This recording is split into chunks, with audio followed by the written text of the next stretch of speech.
Welcome to the Church and Culture Podcast, a weekly discussion with James Emery White on the latest trends happening in culture and where and how the church should respond.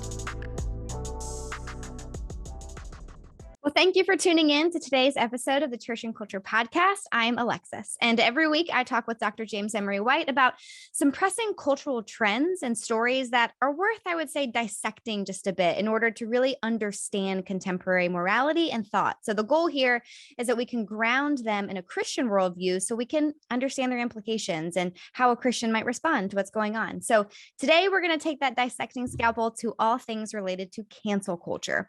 This certainly isn't new to this year, but the concept of cancel culture is relatively new, and it has had profound impacts on really countless spheres of cultural influence, the church notwithstanding. So, Jim, how about we start off by, could you give us a brief overview of what we mean when we talk about cancel culture? Like, how would an American define cancel culture?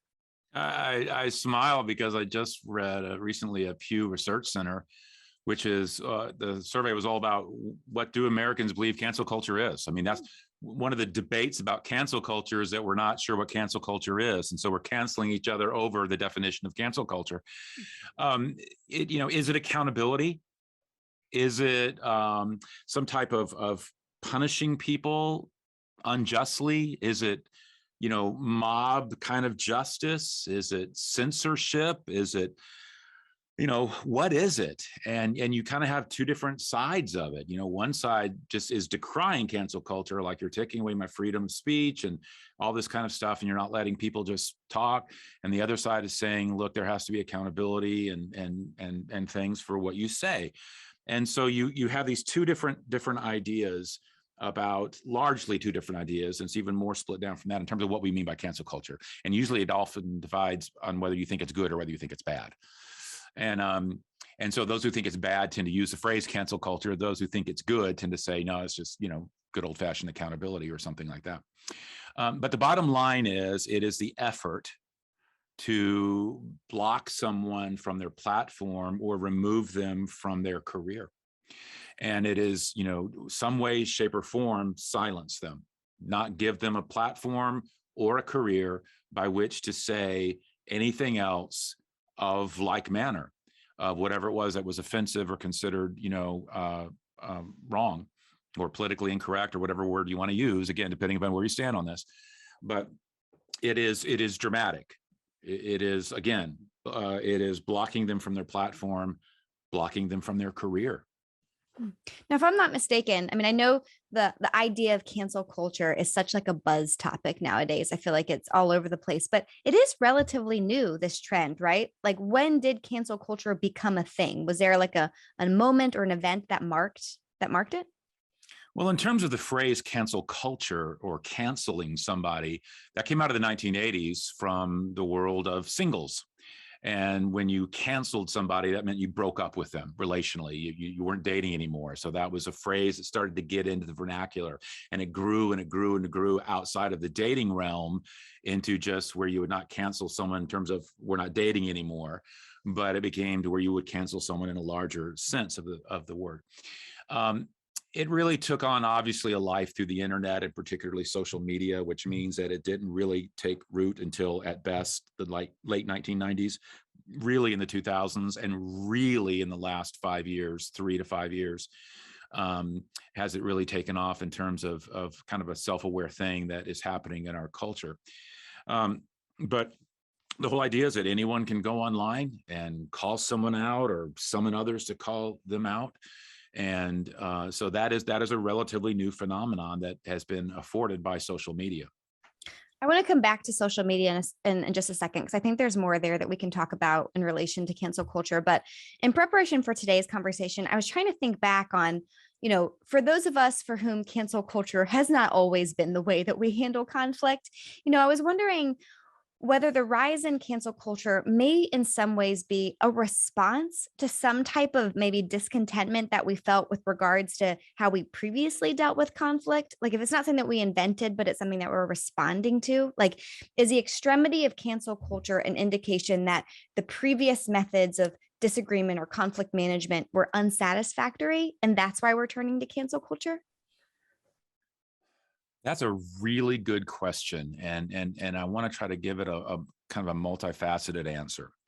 On one level, you could say yes, because there was a sense where, independent of the internet, there was a lack of accountability. You could cover things up easier. You couldn't investigate things as well. And when something was uncovered, it wasn't as easy to disseminate to the public for consumption. And so in that sense, almost in a journalistic sense, the way journalism works as, and its role in culture, then yeah, you could say that there was a frustration that might have been there in terms of how to handle some of these things. But that's really giving a very narrow aspect of what we're calling cancel culture a great deal of virtue. Very narrow, great deal of virtue. So let's kind of talk about it in a different sense in terms of previous methods being unsatisfactory. Previous methods might have been unsatisfactory in some people's minds because they weren't able to be nasty enough. They weren't able to get to be vindictive enough. They weren't able to be have retribution enough.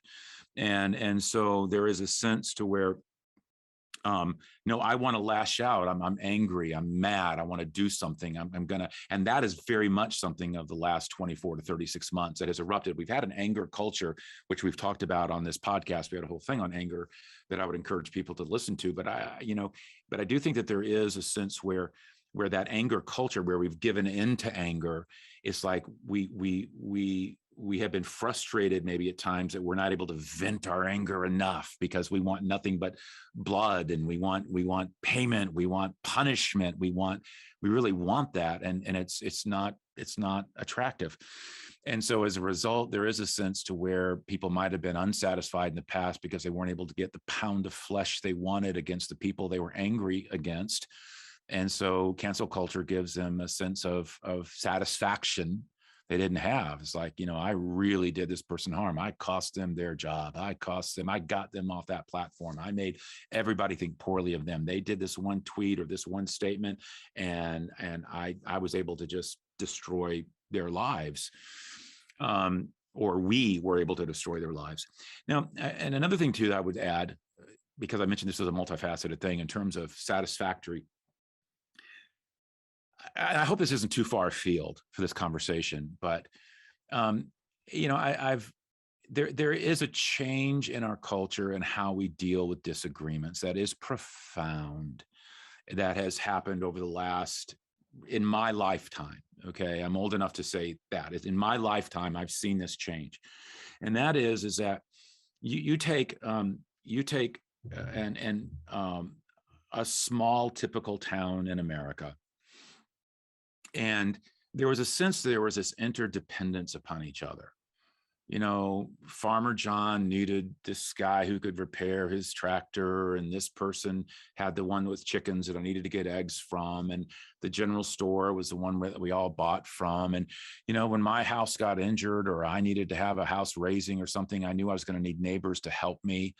If my cow got loose on your property, I was going to count on you being able to help me, let me get over there on that property and get my cow back or whatever. And without getting into all the interplays that there was of a small town, everybody kind of needed everybody, kind of depended on everybody.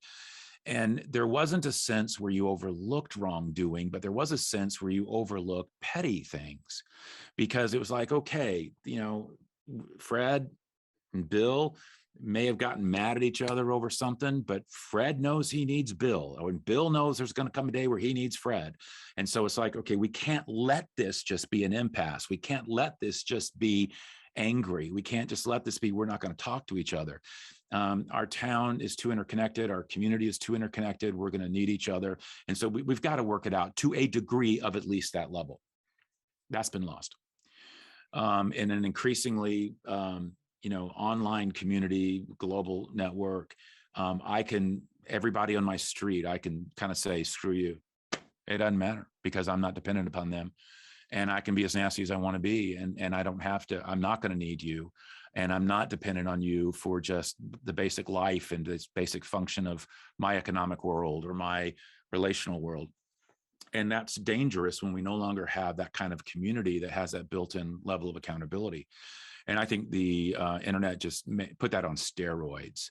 And so if we say, the past wasn't satisfactory, I think there was a sense where we've lost a past that did help us a lot with this, where we didn't cancel each other so quick. We worked with things, and you only had a cancellation when it was such an egregious affront to the community that the community couldn't function without the cancellation. Hmm. Now you've mentioned like the internet and social media and how it plays into this, and which I think is so interesting because on one hand, we really value privacy. Like I think that's like another buzzword right now is that we want to be private, but then as you're mentioning, but you can also just, you know, have a public platform where you just, say all the things you always wanted to say. And so I'm curious as to how do you think social media maybe really provides a ripe atmosphere for us to kind of maybe overcome any hesitancies that we may have of like wanting to remain private or wanting to be able to retract something that we would say just in full-fledged support of just if I feel it, I'm going to put it out there. And that like we kind of attribute to cancel culture in that way. Yeah, I do. And it's funny how somebody will say something, and I've seen this 1,000 times on blogs and other places where somebody will put something out, they'll realize that that's not what I wanted to say, and I did that in a fit of whatever, or maybe I had too much to drink that night or whatever, and they retract it, they take it down, but somebody in the meantime took a screenshot. Mhm. And it's almost like, okay, you're busted, and I'm gonna insist that you be busted. I know you took it down, but I'm gonna insist that you be busted. Now, I don't think there's anybody else, like when you do that to someone, you would never want that done to you, where every single thing you've ever said is just going to be immortalized forever, and you're going to be indicted for it forever. I mean, my gracious. But that's kind of what's going on in terms of how we're interacting with each other. But I think going back to the internet, the reason that this is allowing it is because the internet is giving people a platform that never had a platform before. Okay, that's good. That's also bad. Mm. It's like you're giving people a platform, everybody a platform. And so one negative person can try to set whatever agenda they want and try to encourage as many other people to embrace their negative agenda, whether it's warranted or not. Added to that is how everything online, often you can do it in complete anonymity, which means very few, if any, consequences. I can say what I want. I can lambast all this stuff. I can troll all day long, and yet I can hide behind, anonymity. Which is a dangerous thing, which again, go back to our little community, analogy. You couldn't do that. You couldn't do that, but now you can. And again, in this very much an anger culture where everyone is taking offense over everything, and no matter how trivial or small it might be, we're taking all these things and making them very big. And then, so it's an outlet for all of that. It's just an outlet. And it's just, and some people just feed, you can almost read some of their stuff and realize that they're feasting off of this. They're allowing their emotions to go into hyperdrive through the whole process of verbalizing it and putting it out on social media. And it just, they're self-amplifying their own feelings and emotions, and it gets bigger and bigger and bigger in their own minds and in their own hearts. And then to make matters worse is that then it's all packaged in such a way that all someone else has to do is hit forward and, and passing it on. And so it can take on this life of its own. And so in many ways, as someone who uses social media, uses the internet and embraces, I'm no Luddite, but as someone who is also, hopefully as a Christian sensitive to culture, I can also say that there is much about the internet that is being seized by the demonic, and they're having a field day. And unfortunately, Christians aren't thinking Christianly about their own use of it, and much less how it's preying to their basest emotions and instincts. That's interesting, especially with the emotional factor to this, because I think that one of the many deceptions of cancel culture is that while it does seem to maybe initially, quench this desire for justice that we have of like, yes, like finally, like that person got what was due to them. We tend to not, because of the nature of social media and just internet in general and all of our access to information, we don't stick around long enough to see its lasting impacts. We've already moved on by that point. But since it has been even just a few years since cancel culture has become popular, we are starting to see a little bit of its impacts beyond, the first 5 minutes that something is shared, or the initial moment of canceling. So is its devastation, are we seeing that to be more permanent as well? Or are we seeing ourselves kind of loosening up on our intensity over time?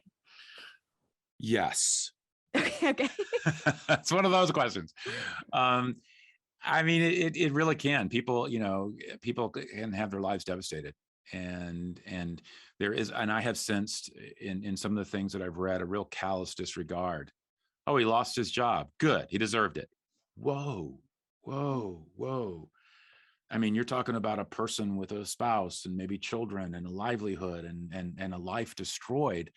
I mean, and that doesn't mean that there can't be appropriate response when someone says something that is, ridiculous, and someone can push back on that. But to relish the okay, knives out, and I'm not going to rest because of what you said or the stance that you took until I have your life, in the gutter, and your job gone, and you fired, and your platform removed. So I do think that there is a sense where the social media cycle moves on, but you've got a devastated life left behind. And I think that anyone who cares at all about living a Christ life, you have to ask yourself, was that proportional? Was that appropriate? Was that the way we should have reacted to this? Should we have reacted in a way that the goal was destruction? And complete.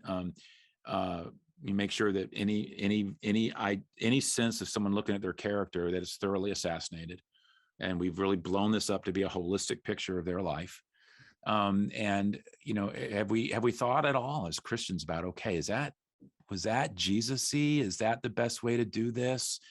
Particularly if it's brother to brother or sister to sister, Christian to Christian. I mean, as if somehow if you disagree over something, even if it's a significant disagreement, somehow that gives you a right to throw out all aspects of Christian civility and Christian community and love and grace. It doesn't. And also, though, one other thing too that's really interesting is that this whole cancel culture thing can backfire.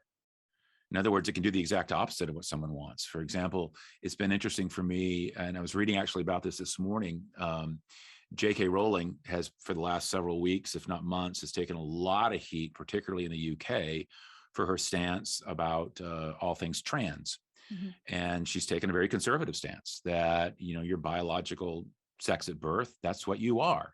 I mean, you're biologically a man or a woman, and she just doesn't have a lot of patience for all of the trans kind of, rethinking of what it means to be a woman, as if your biological sex is something fluid or plastic. She said she's not necessarily anti-trans. I mean, just don't call yourself biologically, sexually a woman. She's taken some very conservative stances.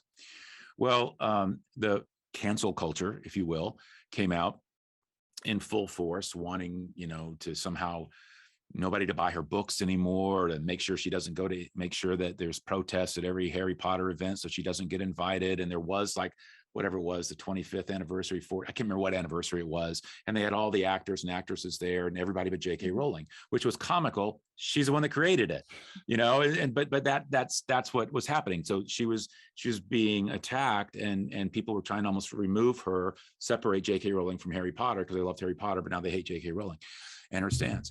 And the response was, and this was just something I read this morning in the Telegraph, UK newspaper, that ever since she took this stand and everybody's been trying to cancel her books have sold in the UK more than ever. And so it can backfire. But I do think overall, and this is my sense, I think everybody's getting sick of it. I think everybody's getting sick of how we're so quick to take enormous offense at almost anything and everything, how it's almost like we can't do it. And I think that where the pressure point started, where people started to say, okay, time out, was where cancel culture started going after comedians. And comedians, by their very nature, are not exactly sensitive, and they're not exactly politically correct. And so it's like, wait a minute, comics even were saying, whoa, I mean, if I can't joke about our world, if I can't make jokes about these kinds of things, then, then it's like we're into something else. We're into censorship. We're getting into freedom of speech issues. And I do think cancel culture has gone from just, oh, that offended me, to, oh, I really disagree, so now I'm going after you. I don't want you to have a platform or a position or a job where you can make statements that either philosophically, theologically, politically, I disagree with. It's not that what the person said was egregious, it's that I don't like it. I don't want it. And so I want to silence that voice, silence that opinion. And I think the more it's gotten into that realm, as well as just ridiculous offense over the smallest of things, when you weren't even personally related to it, it's like increasingly people are like just choosing to be offended. And it's like, oh, I'm so mortified by this. It even had nothing to do with them. And I think that people are getting a little weary of that, and in my thinking, appropriately so. For sure. Well, and there also seems to be this kind of underlying assumption with cancel culture.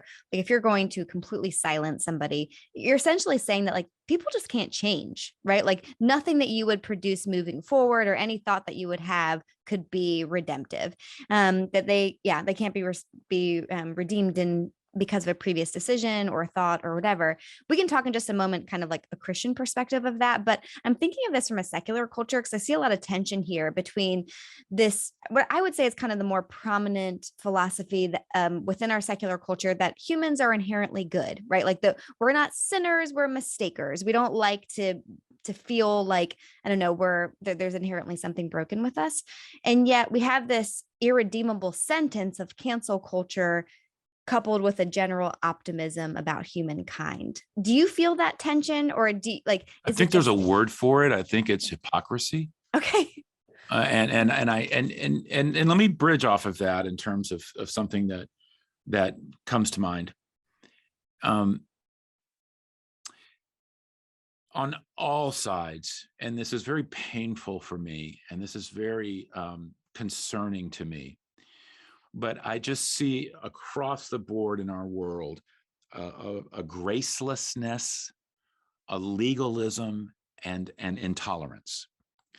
The irony of that coming from Christians is that if we're to be known for anything, it is for grace. It is to be not legalistic, and which Jesus roundly condemned. And in terms of relational tolerance, I mean, we're to be the most affirming, accepting people in the world. The bitter irony for those who are not Christians is that what they have long pointed the finger at Christians about, which is a lack of grace, a lack of tolerance, and being legalistic, is what they themselves now have embraced in a full-throated way. And they're among the most graceless, intolerant, and legalistic people on the planet in terms of, but just with different agendas and toward different things. And so we're a grace-starved world, and it's in one sense, missionally and evangelistically, that's okay, because that's what a post-Christian lost world would obviously be marked by. And it's the one commodity that we have to offer. It's the one great distinctive of the Christian faith is grace. But what makes it difficult is when Christians themselves so exhibit a gracelessness that it almost cuts our feet out from underneath us and mutes our voice on the one thing where we could be speaking to the world most clearly. I fear that there's a couple of unintended consequences of cancel culture that I'm starting to see, even anecdotally, within myself and then with others too, is that we are either placing this subtle pressure on each other to either shy away from taking a firm stance on anything because we fear that maybe we'll change our minds later, or we assume that once we've made a stance, we have to maintain that stance no matter what, even if we later feel differently about it or gain new information about it. Like, how do we cultivate, an understanding of wisdom that still leaves room for a changed mind? Because I feel like that's important. We should be able to change our mind about something, right? I think that it's how we present it, that when we do speak out in a public forum, and you have a public platform, I do, if you're a teacher, if you blog, if you do anything like that, you're speaking out. And I think that what I think there should just be a basic, the answer to your question is there should be a basic humility in how we present things. In a sense where, this is how I best understand it. This is where I'm at. And a humility of when our mind has changed. I remember reading a book long ago in graduate school where it went to 20 leading theologians And the title of the book was How My Mind Has Changed. And I thought it was fascinating to read these leading theologians. The book's out of print, so don't even try to find it. You won't get it in our show notes. But half my library doesn't exist to the world anymore. But all the more reason why it's precious. But how my mind has changed is something that is something almost like we're afraid or ashamed to say. And I think the real mark of wisdom is that, well, my goodness, of course my life has changed. My mind has changed on things and things that I think, and I'll give myself as an example. There are things that I spoke out about way too dogmatically, with way too much fervor and passion, with all the wisdom and insight and knowledge of a 28-year-old.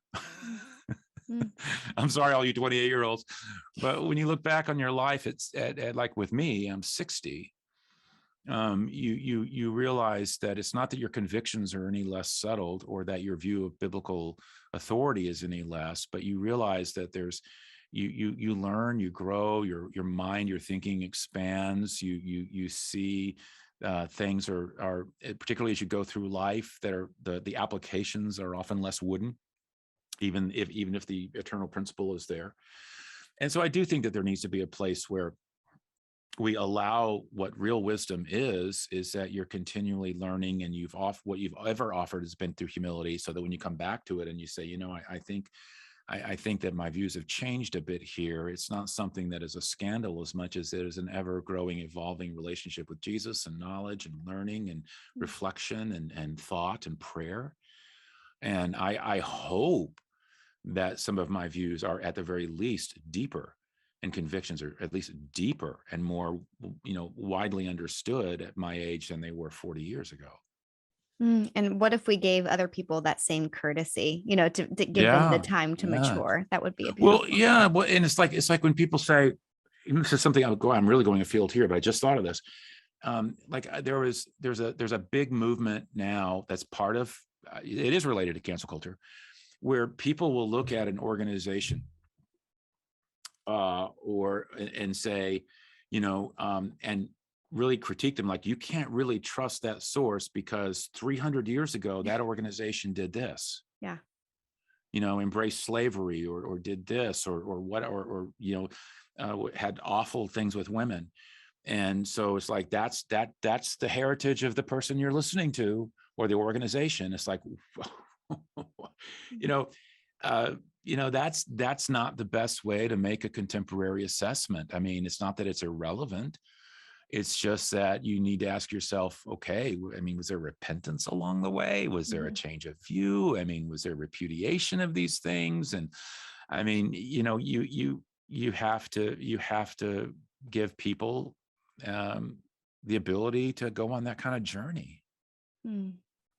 I have one more question, but before I get to mine, I'm curious, are there any other aspects of cancel culture that maybe you're aware of that we haven't even talked about yet? Yes.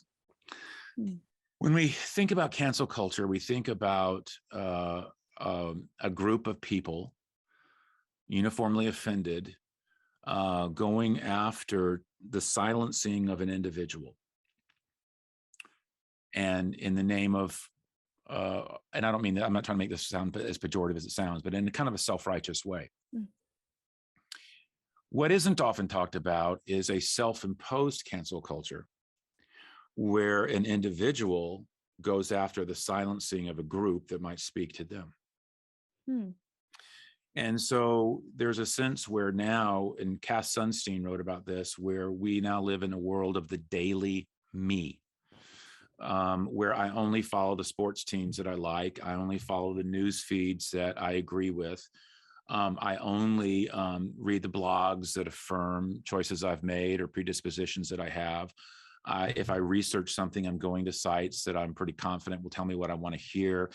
If I stumble,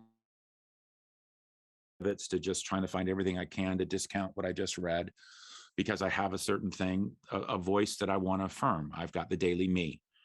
And so I don't allow anything in that challenges. I don't allow anything in other than what I want. And so I functionally cancel every other avenue into my life. And so pretty soon we're just hearing the sound of our own voice. And that's a type of cancel culture that nobody's talking about, where you're canceling outside influences in order to reaffirm perspectives you already have.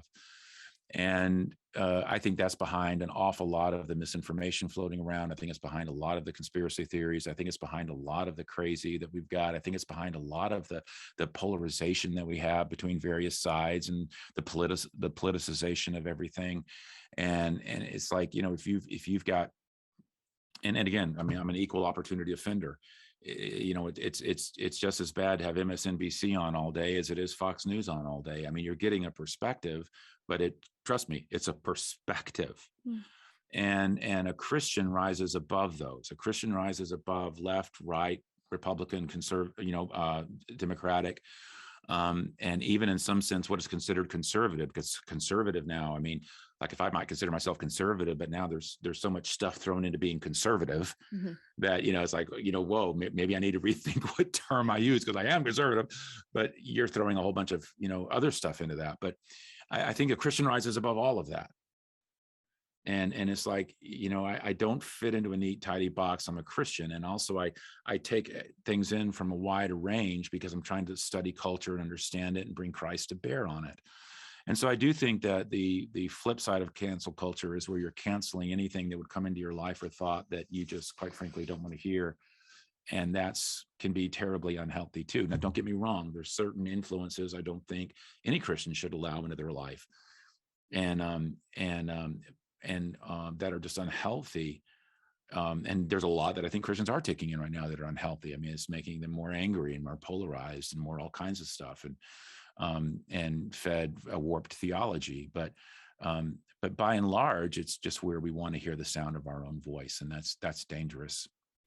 Well, I think my final question then actually segues well, because one of the benefits, right, of having your own personal, I know, like your news source, that's all, the things that you personally curated, is that there's not a lot of the discomfort of disagreement. And most people don't really love that disagreement, at least in person, right? It might be easier to disagree online. But so I think then, I guess my question here, and this is sad that we have to ask this question, but I think it's just really indicative of the type of society that we live in. But like, when it comes to disagreements, if we put ourselves into positions as Christians where we do disagree with somebody, we've created that space for disagreement.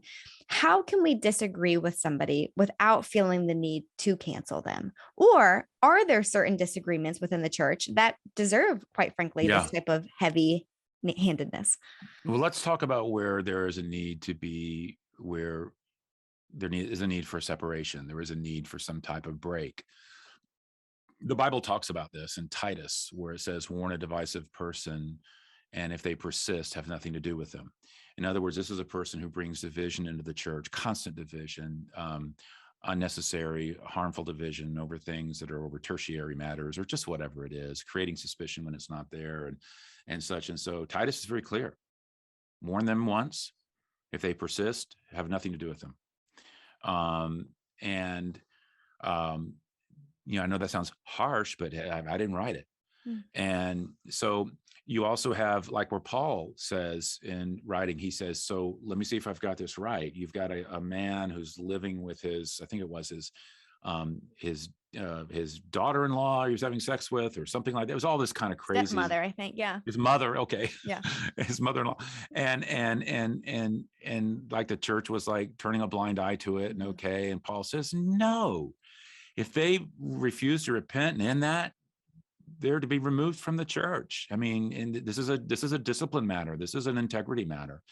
And so I think that whenever you have, and I've talked with people too over other things that are maybe less, but still, where someone will say, and I respect this, they'll say, yeah, I can't follow that person anymore because every time I would read what they did on Facebook or listen to their blog or whatever they did, I just would get so exercised unnecessarily, or I would find myself angry at the end of it, or I'd find myself, it just wasn't healthy for me emotionally or spiritually. And I really appreciate where they said, I just stopped following them, so I think those can be really good things. And we've talked before on this thing that if you're listening to something and you just find yourself after every time just more jazzed up, less loving toward people, more angry, more willing to polarize, more wanting to go on the warpath, that's probably not something that was of the Holy Spirit. When it was over something like, whatever. I mean, unnecessary stuff. And I think that when there are serious biblical theological issues at hand, where you have to ask yourself, can I remain in good conscience in fellowship with this organization or give financial support to this organization because of where they've gone biblically or theologically, where they've really left historic Christian orthodoxy? I mean, so I think there's places for that. But having said all that, what I wish there was when we disagree, if we would immediately check our spirits against the sin of anger and just realize, okay, I'm going to talk about the Christian community here. My initial reaction might be anger. My initial reaction might be offense. But then I need to tell myself, wait a minute, but I'm talking about a brother in Christ, or I'm talking about a sister in Christ who Jesus is foolish over. And he's as foolish over them as he is me. He's foolish over them. And so here I am looking down on them or condemning them or being angry at them. Whoa, I don't want to tick Jesus off because I'm taking on one of his kids. I mean, I'm one of his kids, but that's one of his kids too. And so I want to begin with a posture of love. I want to begin with a posture of, hey, we're family, and that we're closer even than flesh and blood family, the Bible says, and we're going to be spending eternity together. And so I want to start off with that as my foundation, that we're talking to each other as Christian brothers and sisters. And that means a whole bunch of stuff. We're loyal to each other. We're going to give each other the benefit of the doubt. I'm not going to, if I have anger, I'm going to repent and pray and realize that that's not the way to begin. I'm going to begin with a sense of grace and love. And I'm not going to assume certain things. I'm going to go at it with a totally different perspective. And I want to listen, and I want to learn, I want to understand. And like I said, I'm going to give it the benefit of the doubt and not just be, unduly suspicious about things. And I can learn, as we say a lot around MEC, I'm going to, if we need to at the end, agree to disagree agreeably, and that's legal on things, where, and that's and that's one of the things that I love about MEC. I'll just brag on our church. I love how our church is probably, I don't know, on any given election, maybe split right down the middle, and is full of all different kinds of diverse viewpoints and on things, not on the major theological matters or biblical matters, but on a whole bunch of stuff in our world. And man, we get along, and we love each other, and I love that. I love that. And the way it can, and I'll give you, here's a fun example. I hope this isn't too far afield. I think this is relevant, but maybe it's a good point, maybe even to end on, I don't know. But I remember when, back in 2020, when so much happened with the death of George Floyd and race issues. And I remember there was one white man in our church who was genuinely moved by it all and touched by it all. But he really was clueless. He was just caught flat-footed, like a lot of white people were, in terms of not feeling or understanding the response of the Black community, how this was just one death too many and too egregious. And, it was just, he was out of touch. And he went to another man in our church, a Black man who was a friend. And he just said, help me understand what you guys are feeling and going through, and just help me understand racism and what your experience has been. It was very genuine. And this Black man, who was a little older than this guy, said, if you really want to know, which I know you do, because I know you love me and I love you and we're in Christ together, but that's more than an email or a text. That's a coffee. And I would love to have it with you if you want to have it with me. And they did, and they met for like over 2 hours, and it was just life-changing. And it was like, I don't know why there can't be more of that kind of stuff. They're supposed to be, because that's a picture of biblical community. That's a picture of it. And neither one was defensive, and both were open and learning, and just, I don't know. I just wish there was more of it. I'm going to hold out till the day I die, Lex, of being an idealist. I'm going to hold out to the day I die that we can pull off some semblance of a biblically functioning community. I'm going to hold out to the day I die, fighting for community and working for it, and practicing Matthew 18 and dealing with conflict resolution and doing all the hard work. But because I believe in the dream, I just believe in the dream. Yeah. I think that's the perfect way to end. I love just the progression from starting with cancel culture to under more examination, like ending on this note of hope and, what God has as a much better alternative for us. And so I think that's perfect. I hope this was helpful to anyone listening, and I hope that you will tune in again next week. Thanks, Jim. Thank you for listening to this week's installment of the Church and Culture Podcast with Dr. James White. We hope it was not only informative, but challenging and the start to an ongoing conversation. To stay up to date with all the latest, check out the daily headline news and subscribe to the Church and Culture blog, all found at churchandculture.org. You can even keep up with Jim by following him on Instagram, Facebook, or Twitter at James Emery White. We hope you'll join us next week. Goodbye for now.